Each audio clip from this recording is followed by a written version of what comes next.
నమస్తే అందరికీ. ఈరోజు నేను ఈస్ట్ ఫేసింగ్ హౌస్‌తో అయితే మీ ముందుకు రావడం జరిగింది. ఈ హౌస్ వచ్చేసి మంచి డెవలప్ అయినటువంటి కాలనీలో ఉంటుంది. మెట్రోకైతే చాలా దగ్గరలో ఉంటుంది.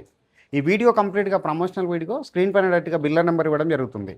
ఎవరైతే ఫస్ట్ టైం మా ఛానల్‌ని చూస్తున్నారో ప్లీజ్ లైక్ చేసి సబ్స్క్రైబ్ చేయండి. సో దాని ద్వారా మరికొన్ని మంచి ప్రాపర్టీస్‌తో మీ ముందుకు రావడానికి మోటివేషన్‌గా ఉంటుంది. ఇప్పుడు వచ్చేసి నేను హౌస్ యొక్క ఎలివేషన్, ఇక్కడ ఉన్నటువంటి కాలనీ అంతా క్లియర్‌గా చూపిస్తూ హౌస్ యొక్క రేటు, లొకేషన్ క్లియర్‌గా ఎక్స్‌ప్లెయిన్ చేస్తాను. వీడియో స్కిప్ చేయకుండా ఎండ్ వరకు చూడండి. హౌస్ వచ్చేసి మనకి ఈస్ట్ ఫేసింగ్‌లో కన్స్ట్రక్ట్ చేశారు. హౌస్ యొక్క ఎలివేషన్ చూపిస్తున్నాను. బిల్లర్ ఇక్కడ 2 హౌసెస్ కన్స్ట్రక్షన్ చేస్తే కార్నర్‌లో ఉన్నటువంటి హౌస్ అయితే సేల్ అయిపోయిందండి. ఇక్కడ ఉన్నటువంటి కాలనీ అంతా కూడా క్లియర్‌గా చూపిస్తున్నాము. ఫుల్‌గా డెవలప్ అయినటువంటి కాలనీ. పక్కన వచ్చేసి మనకి కిరాణా షాప్స్ రావడం జరిగింది. మెట్రో స్టేషన్కి అయితే చాలా దగ్గరలో ఉంటుంది. మెయిన్ రోడ్కి అయితే చాలా దగ్గరలో ఉంటుందండి. హౌస్ యొక్క ర్యాంప్ ఏరియా చూపిస్తున్నాము, గేట్ చూపిస్తున్నాము. మంచి క్వాలిటీగా కన్స్ట్రక్ట్ చేశారు. ఇక్కడ ఉన్నటువంటి పార్కింగ్ ఏరియా చూపిస్తున్నామండి. పార్కింగ్ ఏరియా అయితే మనకి చాలా స్పేషియస్ రావడం జరిగింది. గ్రౌండ్ ఫ్లోర్లో మనకి 2 BHKతో రావడం జరిగింది. ఫస్ట్ ఫ్లోర్లో మనకి 2 BHK రావడం జరిగింది. హౌస్కి వచ్చేసి ఇండివిజువల్గా బోర్ వేయించారు. బోర్ పాయింట్ అంతా చూపిస్తున్నాము. సెట్ బ్యాక్స్ వదిలి కన్స్ట్రక్ట్ చేశారు. సెట్ బ్యాక్ ఏరియా అంతా చూపిస్తున్నాను. ఈ హౌస్ వచ్చేసి మనకి 126 గజాల్లో ఉంటుంది. ఈస్ట్ ఫేసింగ్లో ఉంటుంది. సరౌండింగ్లో చూసినట్లయితే మనకి కాలేజెస్కి, హాస్పిటల్స్కి అన్నింటికి దగ్గరలో ఉంటుంది. అండ్ ఇక్కడ వచ్చేసి మనకి మెట్ల కింద వచ్చేసి వాష్ ఏరియా రావడం జరిగింది. గ్రౌండ్ ఫ్లోర్లో ఉన్నటువంటి 2 BHKకి సంబంధించినటువంటి మెయిన్ డోర్ చౌకటంతా చూపిస్తున్నాము. మనకి పూర్తిగా టేకుడ్తో ఉన్నటువంటి మెయిన్ డోర్ ఇది. చాలా నీట్గా అయితే వర్క్ చేయించడం జరిగింది. హాల్ ఏరియా చూపిస్తున్నాము. హాల్ ఏరియా చూసుకున్నట్లయితే చాలా స్పేషియస్ రావడం జరిగింది. ఫాల్ సీలింగ్ చేయించడం జరిగింది. ఇక్కడ ఫ్లోరింగ్ చూసినట్లయితే మనకి వెట్టిఫై టైల్ తోటి ఫ్లోరింగ్ చేశారు. వెంటిలేషన్ పర్పస్ లో విండో ప్రొవైడ్ చేశారు. ఆపోజిట్ లో చూసినట్లయితే టీవీ యూనిట్ పాయింట్ అయితే రావడం జరిగిందండి. ఒకసారి ఇక్కడ వుడ్ వర్క్ చేసుకున్నట్లయితే చాలా నీట్ గా రావడం జరుగుతుంది. హౌస్ లో ఉన్నటువంటి ఫాల్ సీలింగ్ అంతా చూస్తున్నాము. నీట్ గా ఫాల్ సీలింగ్ చేయించారు. ఇక్కడ వచ్చేసి మనకి డైనింగ్ ఏరియా రావడం జరుగుతుంది. గ్రౌండ్ ఫ్లోర్ లో ఉన్నటువంటి డైనింగ్ ఏరియా అంతా చూస్తున్నాము. ఇక్కడ వచ్చేసి మనకి ఓపెన్ కిచెన్ రావడం జరిగింది. ఓపెన్ కిచెన్ అంతా క్లియర్గా చూపిస్తున్నాను. కిచెన్లో ఉన్నటువంటి ప్లాట్ఫామ్ అయితే చాలా స్పేషియస్ రావడం జరిగింది. టైల్స్ అనేది స్టిక్ చేయడం జరిగింది. వెంటిలేషన్ పర్పస్లో విండో ప్రొవైడ్ చేశారు. ఇక్కడ వచ్చేసి సజ్జా ప్రొవైడ్ చేయడం జరిగింది. వాస్తు మెయింటైన్ చేస్తూ ఇక్కడ హౌస్ అనేది కన్స్ట్రక్షన్ చేయడం జరిగింది. ఇక్కడ వచ్చేసి మనకి పూజా రూమ్ రావడం జరిగింది. పూజా రూమ్ అంతా క్లియర్గా చూపిస్తున్నాను. నీట్గా ఉన్నటువంటి పూజా రూమ్ రావడం జరిగింది. ఒక రూమ్ లాగా సెటప్ చేశారు. హాల్ ఏరియా అనేది మరొకసారి చూపిస్తున్నాను. స్పేషియస్ ఉన్నటువంటి హాల్ ఏరియా రావడం జరిగింది. పైన ఉన్నటువంటి సీలింగ్ అంతా చూపిస్తున్నాము. ఇక్కడ వచ్చేసి మనకి మాస్టర్ బెడ్రూమ్, చిల్డ్రన్స్ బెడ్రూమ్ అనేది చూపించడం జరుగుతుంది. ఇక్కడ వచ్చేసి మనకి కామన్ వాష్రూమ్ రావడం జరిగింది. ఇక్కడ వచ్చేసి మనకి మాస్టర్ బెడ్రూమ్ వచ్చేసి మనకి స్పేషియస్ రావడం జరిగింది.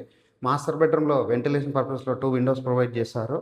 అండ్ అదేవిధంగా ఇక్కడ అటాచ్డ్ వాష్రూమ్ రావడం జరిగింది. మాస్టర్ బెడ్రూమ్లో ఉన్నటువంటి వాష్రూమ్ అంతా చూపిస్తున్నాము.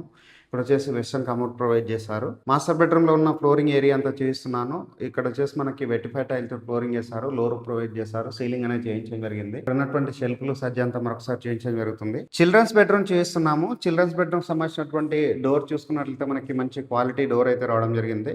ఇక్కడ ఫ్లోరింగ్ వచ్చేసి వెట్టిఫై టైల్ తోటి ఫ్లోరింగ్ చేశారు. ఆపోజిట్ లో షెల్ఫ్లు సజ్జ ప్రొవైడ్ చేశారు. విండో ప్రొవైడ్ చేశారు. ఇక్కడ ఉన్నటువంటి సీలింగ్ ఏరియా అంతా చూపిస్తున్నామండి. ఒకసారి మనం ఫస్ట్ ఫ్లోర్కి వెళ్ళేస్తే ఫస్ట్ ఫ్లోర్లో ఉన్నటువంటి 2 BHK ఏ విధంగా వచ్చిందని క్లియర్గా చూపిస్తూ హౌస్ యొక్క ఎగ్జాక్ట్గా రేటు, లొకేషన్ ఎక్స్ప్లెయిన్ చేస్తాను. వీడియో స్కిప్ చేయకుండా ఎండ్ వరకు చూడండి. హౌస్కి సంబంధించినటువంటి elevation, parking area, ground floor అంతా క్లియర్గా కవర్ చేసుకొని ఫస్ట్ ఫ్లోర్కి అయితే రావడం జరిగింది. ఫస్ట్ ఫ్లోర్లో చూసినట్లయితే మెయిన్ డోర్ అయితే ఈస్ట్కి రావడం జరిగింది. ఇక్కడ ఉన్నటువంటి కారిడార్ ఏరియా చూస్తున్నాము. స్పేషియస్గా నీట్గా ఉన్నటువంటి కారిడార్ ఏరియా రావడం జరిగింది. ఫస్ట్ ఫ్లోర్లో ఇక్కడ వచ్చేసి మనకి స్పేస్ అయితే రావడం జరిగిందండి. ఇక్కడ ఉన్నటువంటి స్పేస్ అంతా చూస్తున్నాము. అండ్ అదేవిధంగా ఇక్కడ వచ్చేసి మనకి నెక్స్ట్ ఇంకొక డోర్ రావడం జరిగింది. ఇది వచ్చేసి మనకి నార్త్ వైపు ఉన్నటువంటి డోరు. హౌస్ యొక్క లొకేషన్ గురించి మాట్లాడుకున్నట్లయితే నాగోల్ లక్ష్మీనరసింహ కాలనీలో ఈ హౌస్ అనేది అవైలబుల్ ఉందండి. ఫస్ట్ ఫ్లోర్లో ఉన్న హాల్ ఏరియా అనేది చూపిస్తున్నాను. స్పేషియస్ అయితే రావడం జరిగింది. ఇక్కడ ఫాల్ సీలింగ్ చేయించడం జరిగిందండి. ఫాల్ సీలింగ్ ఏరియా అంతా చూపిస్తున్నాను. ఫ్లోరింగ్ వచ్చేసి మనకి వెట్టిఫై టైల్ తోటి ఫ్లోరింగ్ చేశారు. ఇక్కడ వచ్చేసి మనకి ఓపెన్ కిచెన్ రావడం జరిగింది. చాలా స్పేషియస్ ఉన్నటువంటి కిచెన్ ఏరియా అయితే రావడం జరిగిందండి. హౌస్ యొక్క లొకేషన్ అనేది మరొకసారి రిపీట్ చేస్తున్నాను. నాగోల్ లక్ష్మీనరసింహ కాలనీలో ఈ హౌస్ అనేది అవైలబుల్ ఉంది. ఇక్కడ కిచెన్ ఏరియా చూసుకున్నట్లయితే స్పేషియస్ ఉన్నటువంటి ప్లాట్ఫామ్ రావడం జరిగింది. సజ్జా రావడం జరిగింది. ఇక్కడ వచ్చేసి మనకి డైనింగ్ ఏరియా సెటప్ చేసుకోవడానికి ప్లేస్ అయితే రావడం జరిగింది. పూజా రూమ్ చూపిస్తున్నాము. ఫస్ట్ ఫ్లోర్లో ఉన్న పూజా రూమ్ అయితే ఒక రూమ్ లాగా సెటప్ చేశారు. గ్రౌండ్ ఫ్లోర్లో ఫస్ట్ ఫ్లోర్లో మనకి మంచిగా పూజా రూమ్స్ అనేది కూడా రావడం జరిగింది. ఇక్కడ వచ్చేసి మనకి యూటిలిటీ ఏరియా రావడం జరిగిందండి. వాష్ ఏరియా రావడం జరిగింది. వాష్ ఏరియా అంతా క్లియర్గా చూపిస్తున్నాను. వాష్ ఏరియాలో వచ్చేసి వాల్కి టైల్ స్టిక్ చేశారు. అండ్ నీట్గా వర్క్ చేయించడం జరిగింది. ఇక్కడ వచ్చేసి మనకి వాష్ బేసిన్ పాయింట్ రావడం జరిగింది. ఫస్ట్ ఫ్లోర్లో ఓనర్ ఉండే విధంగా అయితే డిజైన్ చేయడం జరిగిందండి. ఫస్ట్ ఫ్లోర్లో ఉన్నటువంటి కామన్ వాష్రూమ్ చూపిస్తున్నాను. కామన్ వాష్రూమ్ లో వెస్టర్న్ కమోడ్ ప్రొవైడ్ చేశారు అండ్ యాంటిస్కిడ్ టైల్స్ తోటి ఫ్లోరింగ్ వేయడం జరిగింది. ఫస్ట్ ఫ్లోర్ లో ఉన్న మాస్టర్ బెడ్రూమ్ చూపిస్తున్నాను. మాస్టర్ బెడ్రూమ్ వచ్చేసి మనకి స్పేషియస్ రావడం జరిగింది. ఇక్కడ వచ్చేసి మనకి వెంటిలేషన్ పర్పస్ లో విండో ప్రొవైడ్ చేశారు. స్పేషియస్ ఉన్నటువంటి బెడ్రూమ్స్ అయితే రావడం జరిగింది. మాస్టర్ బెడ్రూమ్ లో ఉన్న అటాచ్డ్ వాష్రూమ్ చూపిస్తున్నాను. వాష్రూమ్ అయితే స్పేషియస్ రావడం జరిగింది. వాల్ కి వచ్చేసి టైల్ టిక్ చేశారు. యాంటిస్కిడ్ టైల్ తోటి ఫ్లోరింగ్ చేశారు. వెస్టర్న్ కమోడ్ ప్రొవైడ్ చేయడం జరిగింది. రూమ్ అయితే చాలా స్పేషియస్ రావడం జరిగిందండి. మాస్టర్ బెడ్రూమ్ అయితే చాలా స్పేషియస్ అయితే రావడం జరిగింది. నాగోల్ లక్ష్మీ నరసింహ కాలనీలో ఈ హౌస్ అనేది అవైలబుల్ ఉంది. నాగోల్ మెట్రో స్టేషన్ కి అయితే కేవలం 2 to 3 minutes లో రీచ్ అవుతామండి. మెయిన్ రోడ్ కి అయితే చాలా దగ్గరలో ఉంటుంది. ఫస్ట్ ఫ్లోర్ లో ఉన్న చిల్డ్రన్స్ బెడ్రూమ్ చూపిస్తున్నాము. చిల్డ్రన్స్ బెడ్రూమ్ అయితే చాలా స్పేషియస్ రావడం జరిగింది. ఫస్ట్ ఫ్లోర్ లో ఉన్న హాల్ ఏరియా అనేది మరొకసారి చూపిస్తున్నాను. చాలా స్పేషియస్ అయితే హాల్ ఏరియా రావడం జరిగింది. హౌస్ యొక్క రేట్ అన్నది 1,35,00,000 చెప్తున్నారు. బ్యాంక్ లోన్స్ కూడా అవైలబుల్ ఉన్నాయి. స్క్రీన్ పైన ఉన్న బిల్లర్ నెంబర్ కాల్ చేసి లొకేషన్ యూజ్ చేసి హౌస్ అన్నది మీ సొంతం చేసుకోవచ్చు. థ్యాంక్ యూ అందరికీ. Thank you so much.